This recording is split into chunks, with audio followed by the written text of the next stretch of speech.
Hi, I'm Dr. Sameer Gupta. I'm an interventional cardiologist and I'm the Group Cathlab Director for the Metro Group of Hospitals.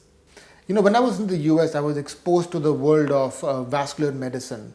And I ended up doing a lot of work in that, and I did a special training and fellowships in that, in the vascular medicine and peripheral arterial disease. The thing is that when you think of blockages in the arteries, you mostly think of blockages in the arteries of your heart that cause angina, that cause chest pain and heart attacks and so on and so forth. But the thing is that you can have problems and blockages as well as aneurysms and other problems in the other vascular bed as well. You can have it in the arteries that go to your brain that can cause a stroke. You can have blockages in the arteries of your legs which can cause gangrene and claudication and difficulty walking. You can have problems in the arteries of your stomach, in the abdomen, causing aneurysms and a whole host of problems. So this is the world of peripheral arterial disease. It's a very under-recognized condition, but it is very prevalent. In fact, there are some studies that have shown that almost 40 to 50% of people who have blockages in the arteries of your heart, they can have blockages in arteries of other parts of the body or other aspects of peripheral arterial disease. The world of peripheral arterial disease and the disease pathology actually is not very well appreciated in India, not only by the common man, but also, unfortunately, by many doctors and clinicians.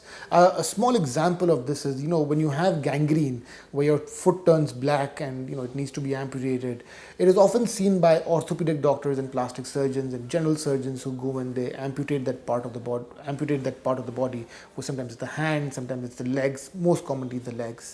The problem is that the reason for the gangrene is never looked for. Why did this toe become black? Where are the blockages? Can we do something to improve it? Oftentimes this is dismissed as just diabetes, etc. But there is an underlying pathology which needs to be appreciated and needs to be treated, because those patients who get an amputation are actually very, very sick. What you're seeing is just the tip of the iceberg.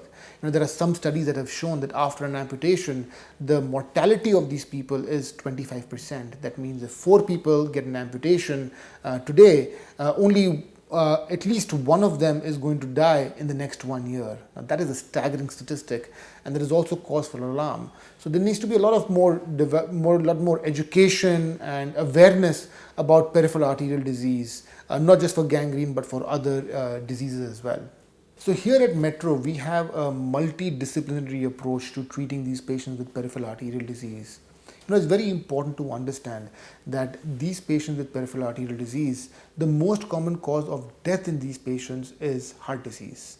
So there is a cardiology team on board which takes care of these patients.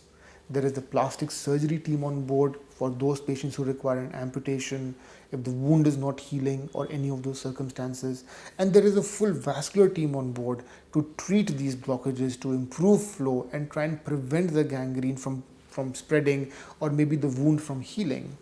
So we have a multidisciplinary approach in treating these patients at Metro. And when it comes to revascularization, that is improving flow of blood,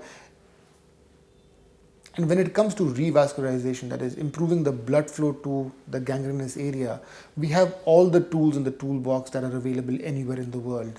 So we have the latest gadgets, the latest treatments to treat these patients and to treat these blockages. And the vascular surgeon and the plastic surgeon also work very closely to use any new technique to try and improve wound healing in these patients. But it's also important to remember that it is not just blockages. These patients often have aneurysms which develop.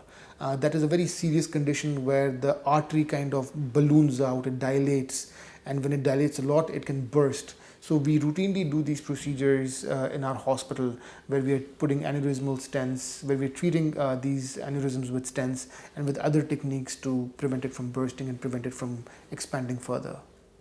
Beyond the world of peripheral arterial disease, at Metro, we are a full spectrum cardiology hospital where we have the latest and greatest treatments for all types of heart diseases, whether it is treatment of aortic stenosis with TAVI or other structural heart issues, or it is ECMO for cardiogenic shock, or it's a dedicated cardiac surgery program, or a pulmonary hypertension. We have the entire spectrum of treatments available for different conditions.